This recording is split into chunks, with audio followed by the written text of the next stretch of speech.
I'm Siobhan Fallon, and this is the story behind the stories.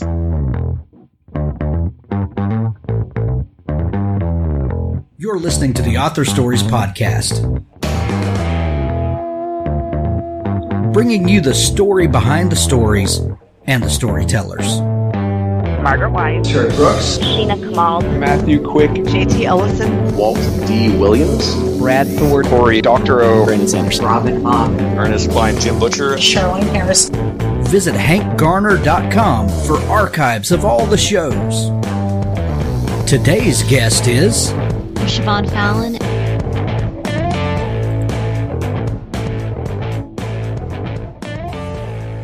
Thank you so much for tuning in to Author Stories. We really appreciate you listening.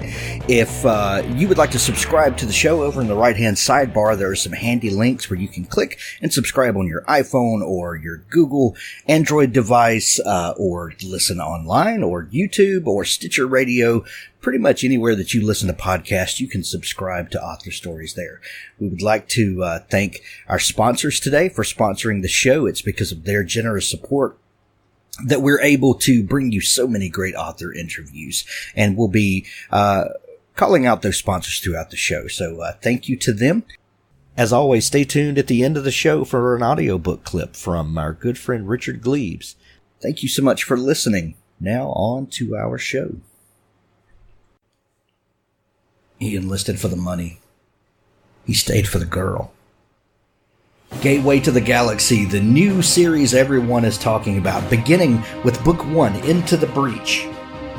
Frank and Marine Space Corps 1 find themselves across the galaxy in a WWE smackdown with the legions of a boss-level villain.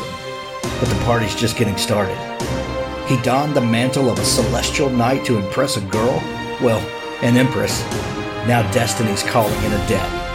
A lightning-paced military fantasy full of outlandish comedy and impossible situations that will have you hailing for these Marines from the get-go. For fans of Green Lantern and the Stargate universe. Listen to what some readers are saying. This is good stuff. Thanks for the new obsession. I recommend and can't wait for the next book. And the visual pictures and action are amazing. They're getting the band back together. And this time, it's serious nonsense. Pick up the Gateway to the Galaxy series by Jonathan Yanez and J.R. Castle. Available now on Amazon.com. There's a link to it in the show notes. Gateway to the Galaxy. Well, thanks for joining me again for the Author Stories Podcast, where I bring you the story behind the stories and the storytellers. Today, I'm really excited to have Siobhan Fallon on the show with me. Today, she has a book that is out now in paperback, a new release in paperback called The Confusion of Languages, and I have a feeling we're going to have a great time today. Welcome to the show, Siobhan. Thank you, Hank. Good to be here. Well, I'm excited to have you.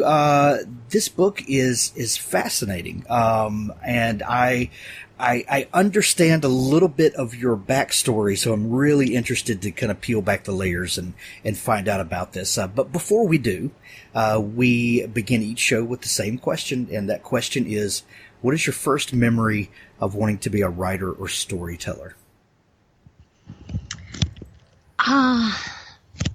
Well, I think probably like most of the people you've talked to on this show, I always wanted to be a writer, but I remember the moment that I thought I was capable of being a writer or a storyteller. I live in upstate New York, or I was raised in upstate New York, and we'd take long drives to visit our relatives, and the Palisades is this beautiful green sort of old-style highway that we would take. And I'd look out the window, and I'd have these strange images of characters in the story that whatever I wanted to write about or think about, and that drive, so it'd be like a 40-minute drive, and I feel like I'd start to have these ideas for stories while I was 10 years old, sitting in the back seat, kicking my brother and asking my mom how much farther we had to go. And somehow it felt like reading a book, and I realized that my brain could create something that would not need a page, or that I could express to other people. And I liked what I was thinking up, and I also suffered from insomnia my whole life, and I would spend a lot of time telling my stories to myself, my very bored, tired self. And I think it was a kind of easy transition then to pick up a pencil and start writing them down. What were the types of stories that you would default to? I was a geek. I am a geek, but I really loved science fiction and science fantasy when I was a little kid. So they were stories about, when I was little, there was always a unicorn or a knight or some princess wielding a dagger. I don't know. Strange things. I'm pretty embarrassed. I can't believe I'm actually saying. Oh, that's wonderful. So many of us begin with fantasy and science fantasy. There's something about those kinds of stories that help us unlock some sort of creativity. And whether you stay in that genre or not, I think that's an absolutely wonderful thing. I don't think anybody should ever be ashamed that they were a fan of fantasy. Thank you. Yeah, dragons. You can't beat dragons when you're a teenager, right? Like, that's just the possibilities. Yeah. I love it. What did, well, first off, when you said that you would dream up these stories on the long car trips and things like that, mm-hmm. Did you, you started writing stories down and realized that you could record these and these were actual stories. Did anyone in your family or in school ever recognize this in you and offer any encouragement?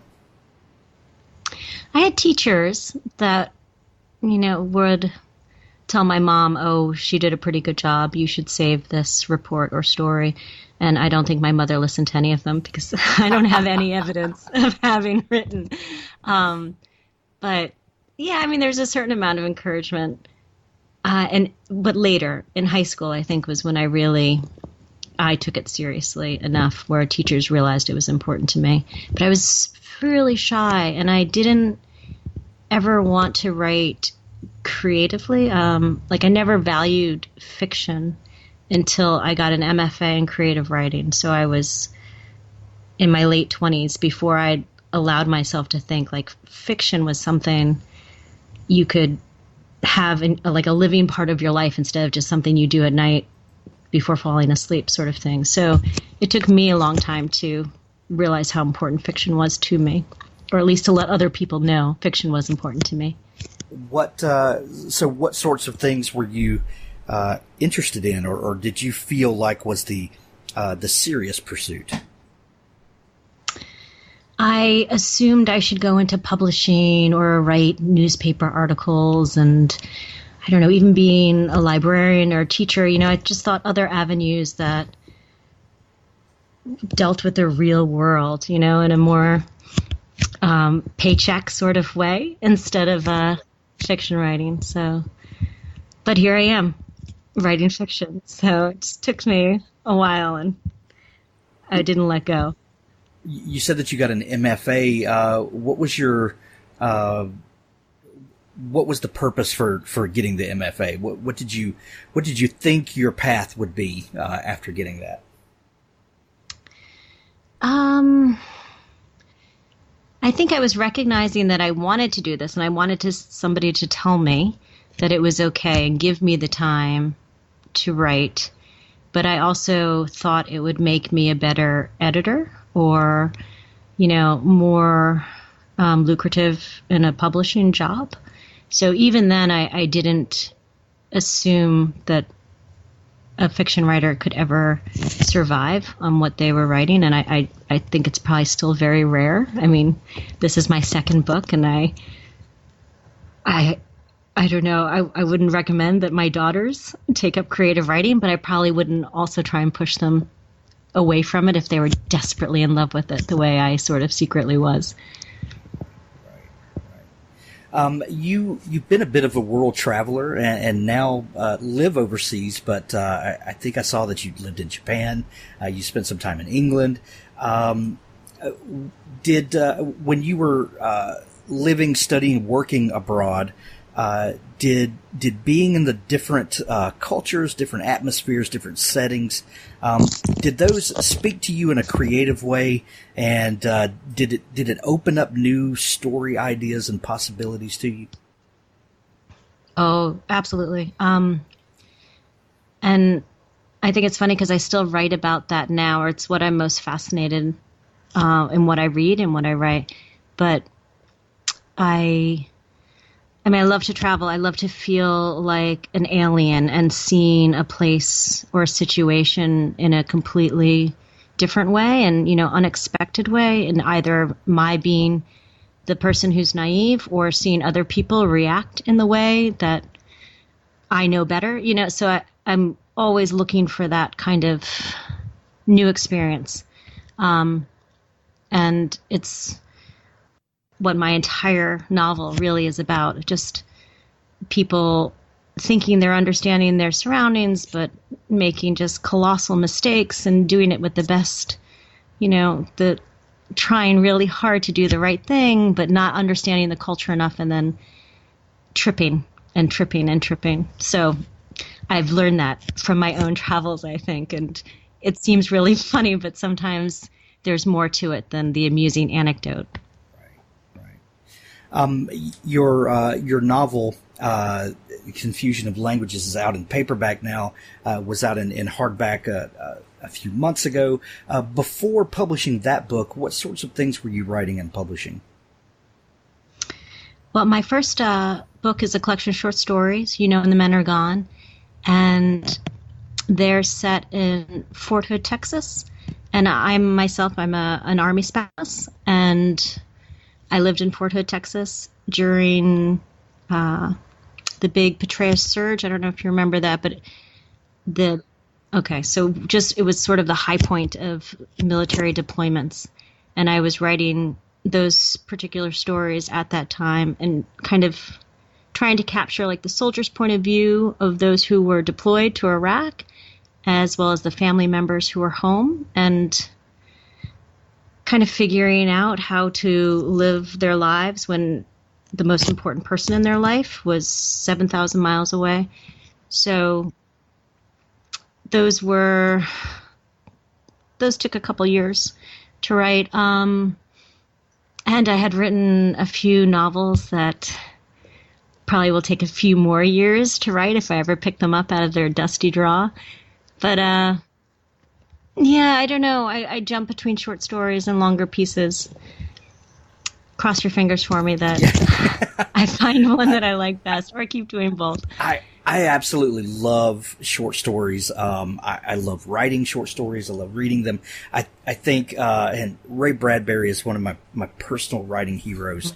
And he just drilled that into people. Write short stories.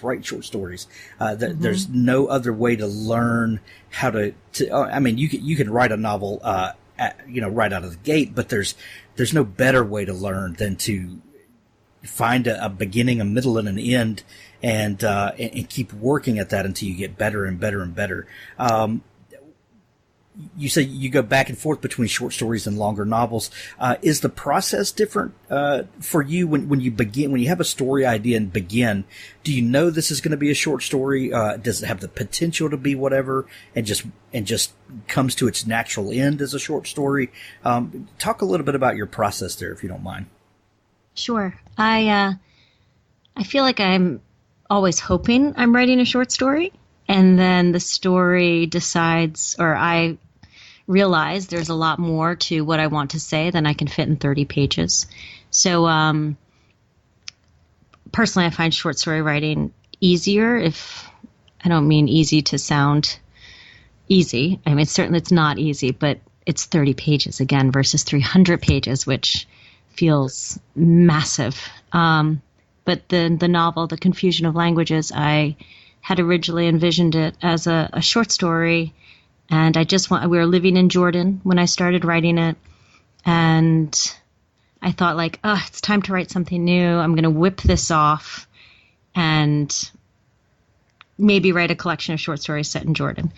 And those voices of those two characters, Cassie and Margaret, they just were so much fun. I couldn't let it go, and it became massive. So I think the story sort of tells me how long or short it wants to be. And I'm begging for some short stories to come along again so I can really just do that, have something you can read in one sitting. I mean, just from a writer's point of view, I don't know, it's you can do it. You can remember, oh gosh, on page 5, I used that adjective, or that character already did that. She had how many cups of chamomile tea already? You lose track when it's really large. But, I mean, I love to get lost in a large book myself. So they both have their pros and cons. I think one thing that puts writers off of writing short stories is that they don't think there's a market for them right now, and that if I spend the time writing these short stories, what am I going to do with them? Is there anywhere to publish them and that sort of thing? What has been your experience with writing and publishing short stories? Is there a market? If someone is apt to write a lot of short fiction, should they pick a theme like you did and create a bunch of stories around that? What was your experience like getting those published, and kind of where do you feel like the market is right now for that? I had a really traditional path to publishing where I had short stories that I submitted to literary magazines, and one of them won a contest, and I happened to have a literary agent read the magazine, the prize-winning magazine that had the story, and he contacted me. So after many years though, after a decade of writing, when it hit, it sort of fell into the path that I feel like my instructors had sort of advised me to do at the MFA. But right now I'm writing some short stories again, and I'm still sending them out to literary magazines. I mean, I love literary magazines. I love to read them. I would love to win their awards again. I think they're really important to the growth of a writer and the writing community in general. So I'm going to try that path again. I love Glimmer Train or Missouri Review or Salamander. I mean, there's a lot of really strong magazines out there. So I would tell people, and I do tell people all the time, send it out, especially now. You don't need to waste the postage. It's all online. Right? And then it creates a buzz, and you just create really good relationships. The judge of the story that sort of set me on the career to having that first book was Benjamin Percy, and he's just a phenomenal writer, and he was a great man. He was a total stranger, but my story won. He wrote me this incredible blurb for the story, and then I thanked him, and we emailed a little bit back and forth, and he's just been a really good guy. He's a teacher, he's really wise, he's prolific. But I felt like it was this wonderful introduction to the writing world too, by having that lucky opportunity of placing a story and then some of the things that came with it. So yes, I'm going to try that path again with any new thing I can write. I mean, do you find that? Do you find writers are still submitting to literary magazines, or is it just because I'm now in Abu Dhabi, I'm out of touch? I'm not sure. Well, yes and no. I think it's literary fiction, especially. I think that's still a very common path. With some genre fiction, yeah. I don't know. It seems like some of those journals have are not as prominent as they once were. But that's the thing. You always have to keep your ear to the ground and be flexible, because the industry changes constantly and has over the decades, and so you just have to be willing to keep moving. Mm-hmm. Yeah. So the book, The Confusion of Languages, is set in Jordan, and you said that you were living in Jordan at the time. First off, how did you get to Jordan? What was the purpose for the move? Well, as I mentioned, my husband is in the military, and he's active duty. And during my previous collection of short stories, he had been in the infantry and was a company commander. But then he sort of changed lanes a bit and became a foreign area officer, which meant he had to learn a language and sort of study a particular culture, and he got the Middle East. So we had this sudden, very exciting new path opened up to us where he was sent to the embassy, the United States Embassy in Amman, and he got to bring me this time. You know, it wasn't like the deployments of old where I ripped all my fingernails off and watched too much news and stuff. So I was right there. And it was pretty incredible, but it just happened to be when the Arab Spring was breaking out. So there was a lot of uncertainty, you know, and I remember right before I was leaving, I was watching the news and my parents were freaking out that I was moving to the Middle East when there's all these protests going on in Egypt and Tunisia. But Jordan is Jordan. It's much more stable. The monarch is progressive and beloved, but still the border, you know, everything bordering Jordan is a little, I don't know, not quite as stable. But anyway, we arrived there. I was there when Osama bin Laden was killed. My husband, very soon after we arrived there, he deployed with some of the joint operations going on with Gaddafi. Like so there were things, there were rumbles in the distance all the time, and it was very new to me. And to go back to what you were asking earlier about my desire to travel, I was taking a lot of notes all the time, and any strange little thing, I carried a notebook around and I would write it down. And there really was a tourist agency called Titanic Travel, you know, all of these bizarre like translation issues that were really funny. And then also some strange like culture translation issues that maybe weren't always very funny. And so I took notes. And I was there for a year. You know, it was too short. It was a beautiful time. The people were lovely. But that was all we had. And I wrote a book. So it was enough to get. You know, when you go to a strange place, tourists, just regular people, not writers, but, you know, regular normal people, they have a completely different experience than writers do, because writers are, like you said, are walking around with the notebook looking for that little thing that stands out that no one else notices. But when you write it in a novel, it makes the whole place come alive to the reader. How long had you been there when you knew, okay, I have a novel in this, or I have a story in this?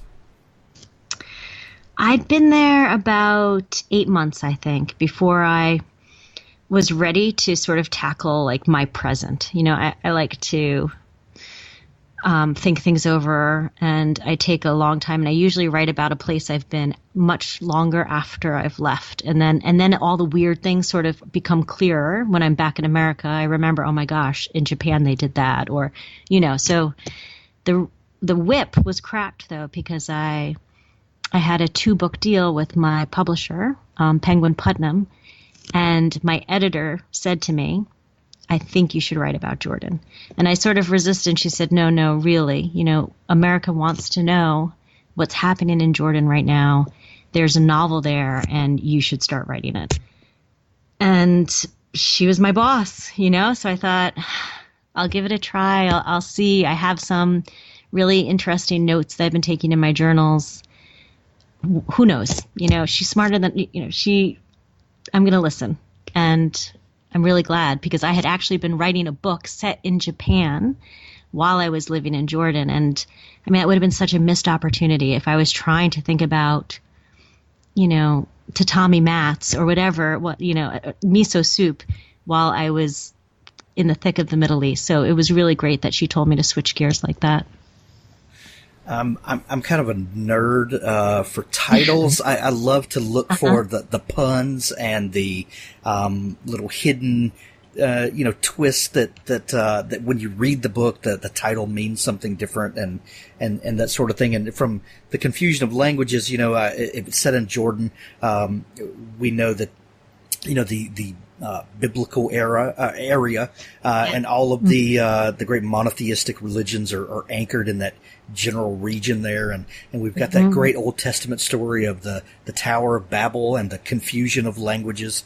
So where did the title come from for you, and what are you conveying to the reader when they first pick up the book?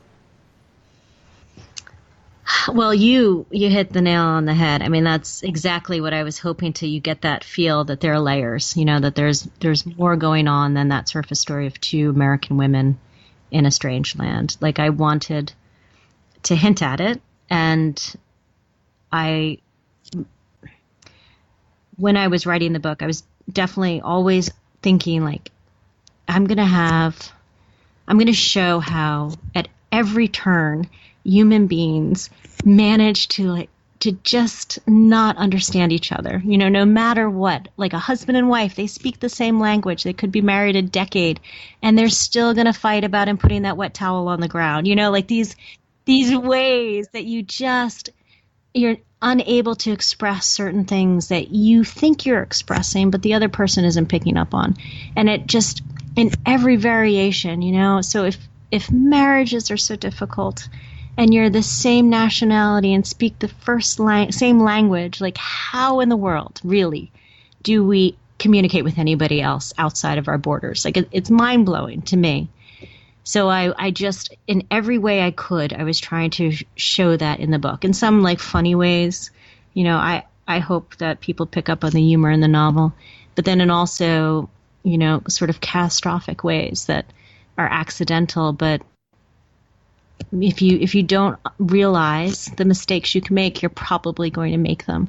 So yes, I was thinking in terms of biblical, things happening. And I love that story of the Tower of Babel, how we just have been not cursed, but just from the beginning being told by like a divine power that we're never going to really be able to communicate. So just scattered. Yes, exactly. And the beautiful thing is the story that you're telling here has all of those connotations, yet brings us to a hopeful place of reconciliation, almost of the confusion of it all, but the restoration of some of it, if you will. Talk a little bit about this expat community and how these two women, these two characters in the book, are navigating this new world and trying to make peace with it. Sure. So they're two American spouses who are married to, Army officers who are stationed in Amman together at the embassy. And the characters are Margaret and Cassie. And Margaret is a very new spouse who's newly married. She's never gone outside of America before. She doesn't really understand how the military works. And she's a new mother as well. She has a baby. And Margaret, in my mind, sort of represents a more naive way of, like a young America, sort of like she embraces things. She runs headlong into everything without really thinking. And then I have Cassie is slightly older. She's been married for much longer. She's been living in Jordan for a few years, so she thinks she knows how Jordan works. She's much more cautious, and to the degree that she's much more suspicious.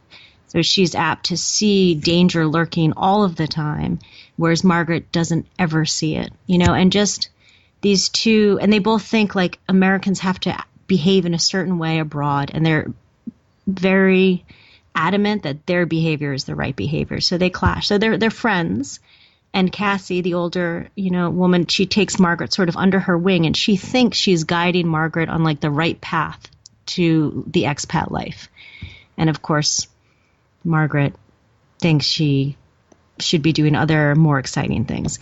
And therein lies the miscommunication of that friendship, because Cassie assumes that Margaret is doing things that she shouldn't be doing and tries to find out what Margaret is doing.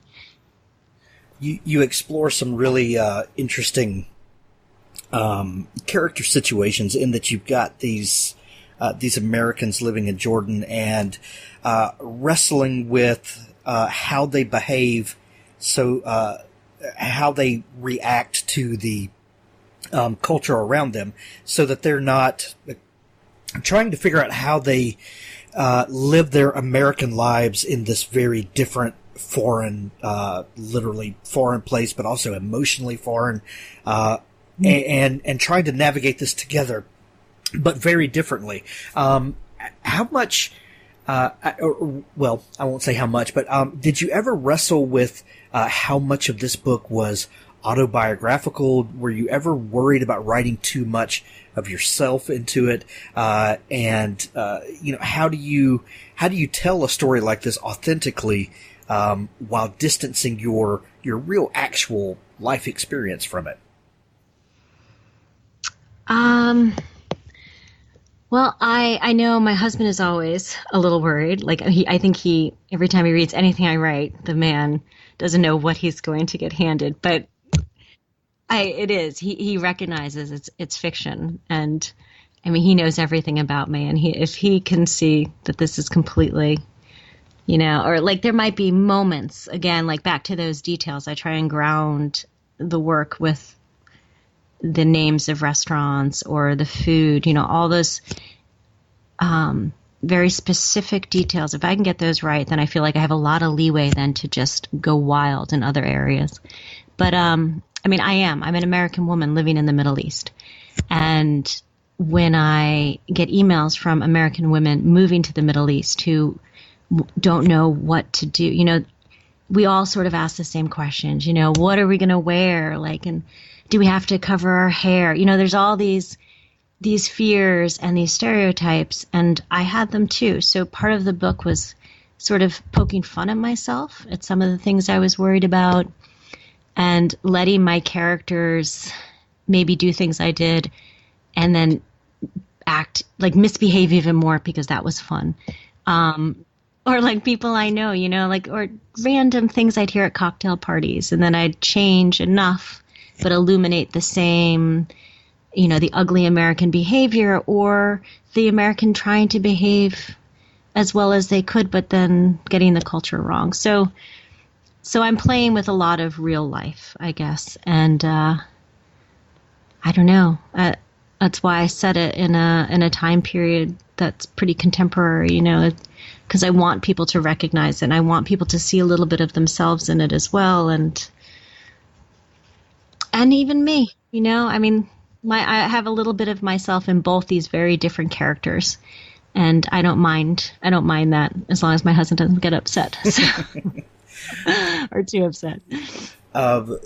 We used to have a family that lived next door to us that were from Jordan, and we actually lived next to each other when Hurricane Katrina came through, and we lived very close to the Gulf Coast, and we rode out the storm together with these neighbors, and we had mattresses, leaned against the wall, and trees were falling on the house, and all this crazy stuff was going on, and we they actually owned a restaurant, and we made a break for it in the middle of the night and went to their restaurant. And it was just such a bizarre time, but we had such a fantastic time with these friends of ours.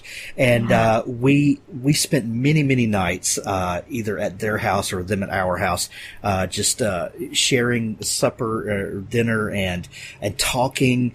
And they were the expats. They were the Jordanians living here and trying to assimilate into our culture, while at the same time we were very curious and wanting to know more about them and where they come from and all of that kind of stuff. And it was a very wonderful relationship that we had. And we've moved different places now, but we look back on that time and with those friends very fondly. What, as an American living there, what do you think are some of the common misconceptions that maybe you help put to rest with this book? Well, first, Hank, I want to read that book about you and that family. Oh my gosh, that's incredible. Or the book they could write. Yeah, exactly. Man. Yeah. So some of the misconceptions, gosh, that I was deliberately trying to, prove or disprove? Maybe not deliberate, because I definitely don't get the feeling that this is, you pick up a book sometimes and it feels like a project, like the author had a very particular agenda, and while the prose may be wonderful and all that, it's very heavy-handed, and this book is not that. So I don't want readers to get that impression. Right. But what do you think people might take away from this book? And maybe you intended it, maybe you didn't. But what do you think are some of the common misconceptions? And through the telling of this story with these fictional characters, maybe we get a better understanding of what Jordan was like during the Arab Spring, maybe what it's like now, or maybe Americans just have a very wrong opinion and attitude. Period.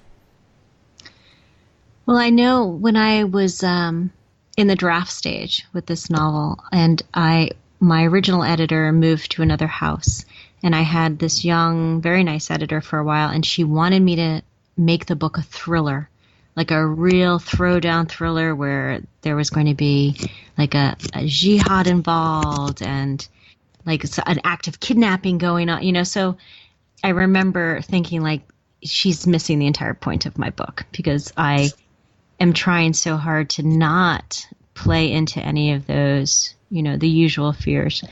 And that sells books, by the way. Well, yeah, maybe I should have, but no, I have no regrets. Yeah, no.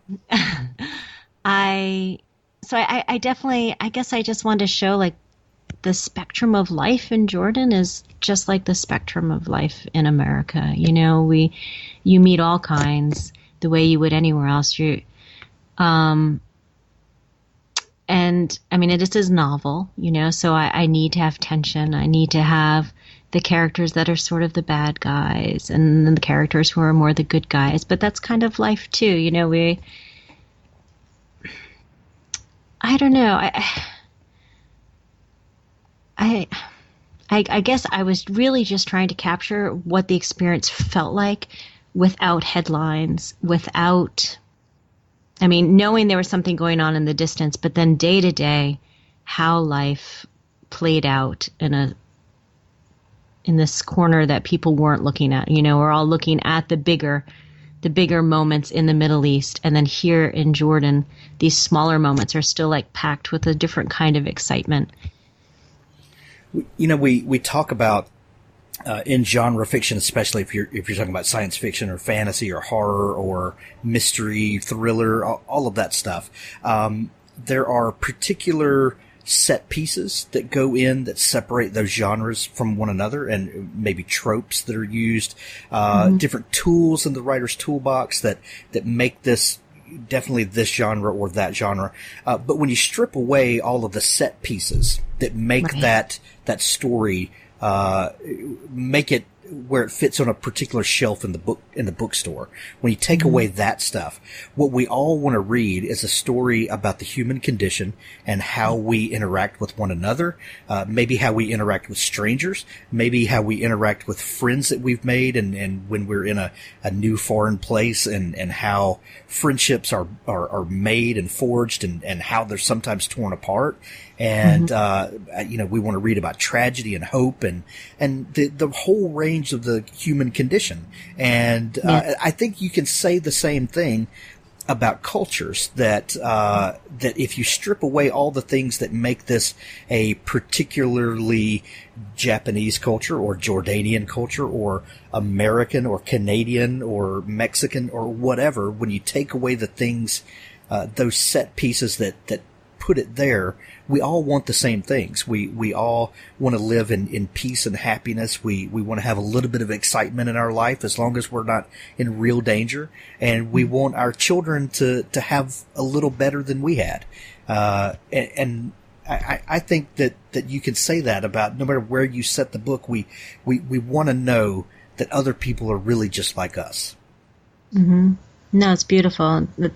And I agree 100%. I think that's the best kind of science fiction, is the sort that it doesn't matter what year it's set in or what alien races or starships or anything else. It's still comes down to exactly like you said, the human experience there. So that's beautiful. It's great. Siobhan, the book is out in paperback now. What are you working on now that the book is out? People are loving it. It's getting a great response. I know writers can't sit still and rest on their laurels. What's going on with you now? Well, like I alluded to earlier, I am trying to write some short stories again to see if I can get back to a more manageable size, but I think I'm foiling myself again, and I don't know. I'm ruined myself. Like I wrote one short story and it ended up being like 40 pages, and it was too big to send anywhere. Couldn't find a literary magazine that had like the word count that I was looking for, and now I'm working on what I thought again was going to be a short story, but I'm giving up, and I think I'm writing a novel, and it's more historical. It's military communities and military spouses, but I suddenly become obsessed with the military life between the Civil War and the Indian Wars, so out sort of on the frontier, or I don't know. I have a lot of books on Custer right now. I would love to read that book. Actually. I would love to read that book. No one ever tackles the war on the home front during those things. Yeah. Yeah. I hope I can write it.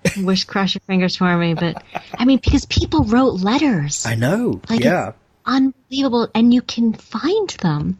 It just blows my mind. Like, libraries have saved letters, and they're in archives.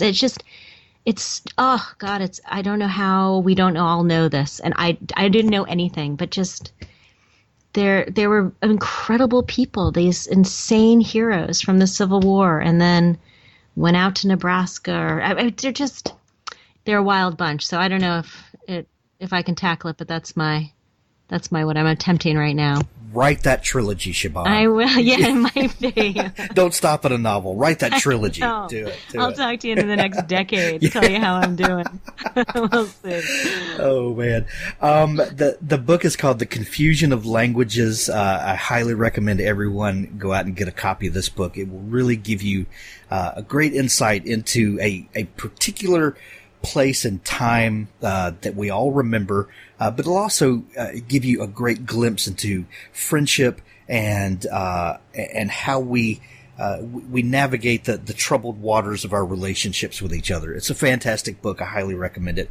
Confusion of Languages. Siobhan, where can people follow you online if they are interested in your story and want to know more about what you're up to? I have a website, so it's my name, SiobhanFallon.com. And I'm on all of the social media handles. Is that what the cool young people say? But I'm on Instagram, Facebook, Twitter, and under Siobhan Fallon. So awesome. Siobhan, thank you so much for taking time to come on the show today. Oh, thank you so much, Hank. Really, it's great. Thanks. Thanks for listening to the Author Stories podcast. For more great author interviews like this one, go to hankgarner.com and dig through the archives. There's something there I know you'll love. Now stay tuned for a special audio clip from Richard Gleaves' The Jason Crane series. Hello, young one.